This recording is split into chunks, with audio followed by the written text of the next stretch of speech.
السلام علیکم ناظرین، ڈرامہ سیریل رد کی آنے والی نیکسٹ ایپیسوڈ میں آپ لوگ دیکھیں گے زین جسے ساری حقیقت کا پتہ چل گیا ہے، اسے پتہ چل گیا ہے کہ یہ سارا کیا کرایا اس کی ماں کا تھا۔ ایک طرف سے تو پھپھو نے یہ بات بتا دی، پر والد نے بھی بتا دی کہ مرتے ہوئے مجھے یہ سب کچھ اس نے بتا دیا تھا اور معافی بھی مانگی تھی۔ یوں شکر ہے کہ زین کا دماغ تو درست ہوا۔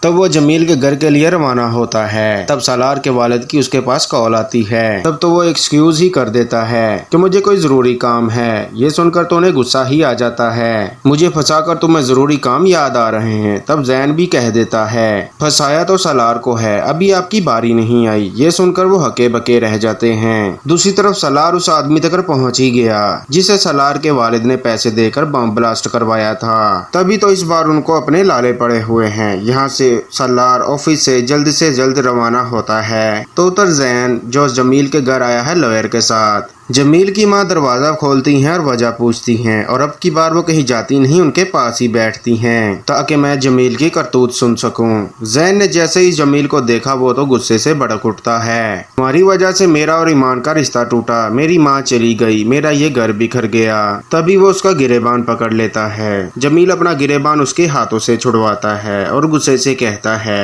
سویرا کو تو میں ساری زندگی لٹکا کر رکھوں گا اور اس کی اس سے بچیاں بھی چھین لوں گا۔ اب ماں کے سامنے بھی ساری حقیقت آ گئی اور وہ جمیل کو دے تماچا مارتی ہے کہ جمیل تم اتنے گھٹیا ہو جاؤ گے، اتنے گر جاؤ گے، میں نے کبھی سوچا بھی نہیں تھا۔ یوں جمیل کی یہ سپورٹ بھی گئی، اب تو وہ کچھ بھی نہیں کر سکتا، بس ماں کی گواہی کی ہی دیر ہے، یہ کیس تو الٹا اس پر ہی پڑ جائے گا۔ جبکہ دوسری جانب سالار اس آدمی تک پہنچا تو اس کی اچھی خاصی دھلائی کرتا ہے اور دھلائی کرنے کے بعد وہ سیدھا ہو ہی گیا کیونکہ رپورٹ بالکل درست تھی۔ اپنے باپ کی بھی تصویر دکھا چکا ہے تو جس پر وہ ہاں میں ہی جواب دیتا ہے اور اب کی بار وہ سالار کی ہر بات ماننے کو تیار ہو جاتا ہے۔ ادھر ماں باپ کوشش کر رہے ہیں کہ اپنی چھوٹے بیٹے کو روانہ کر سکیں۔ یہاں پر ماں کی تو پوری کوشش ہے کہ تم یہاں سے چلے جاؤ۔ سالار کے حق میں تو یہاں پر صرف عدنان ہوتا ہے بلکہ کامران بھی ہوتا ہے، سبھی اپنے والد کے خلاف ہو جاتے ہیں ان کی کرتوتوں کی وجہ سے۔ یوں کچھ دیر بیتنے کے بعد آخرکار سالار اس آدمی کو لے کر ساتھ آ ہی جاتا ہے۔ سالار کے والد نے سالار کے ساتھ اپنے شخص کو دیکھا تو ہکے پکے رہ جاتے ہیں کہ میں تو اسے چھپا کر آیا تھا، یہ یہاں تک کیسے پہنچ گیا اور سالار کے ہتھے کیسے چڑھ گیا۔ یوں کچھ دیر بیتنے کے بعد زین بھی ضامن کے گھر آ جاتا ہے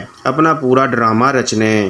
اب کی بار وہ بول کچھ رہا ہے اور دل میں کچھ ہے۔ سالار تو اسے سنا دیتا ہے کہ محبت کمزور ہو کے بس کی بات نہیں، جس پر زین بھی سنا دیتا ہے محبت سے دل جیتے جا سکتے ہیں کیسز نہیں۔ یوں سالار کے والد کے سامنے ہی وہ اسے وارن کرتا ہے کہ اچھے سے تیاری کر لو، میں تمہیں کورٹ میں ہی دیکھوں گا۔ یہ سب کچھ دیکھ کر تو ضامن صاحب کی دلیری اور بھی بڑھ جاتی ہے اور وہ سالار کے سامنے ہی اکڑتے ہیں۔ سالار تو بیچارہ بہت پریشان ہے مگر کورٹ میں ساری الٹی ہی گیم ہوگی۔ زین اسی وقت سٹیٹمنٹ چینج کر دے گا، جو جھوٹے گواہ مقدمے میں پیش کرنے تھے اس سے پیچھے ہٹ جائے گا بلکہ ضامن صاحب کو آگے لے کر آئے گا۔ میں ایک مجرم کو نہیں بچا سکتا جس نے دولت کے لالچ میں آ کر معصوموں کی جان لے لی۔ یہ سالار اسی لیے گیم کھیل رہا ہے تاکہ سالار کا والد ضامن اور کچھ نہ کر پائے یا کہ اور کوئی لوئر نہ کر سکے۔ میں الٹی ساری گیم ہی اسی پر ڈال دوں کیونکہ زین اب یہی سب کچھ کر کے ایمان کو اس کی زندگی میں خوش رہ دیکھنا چاہتا ہے۔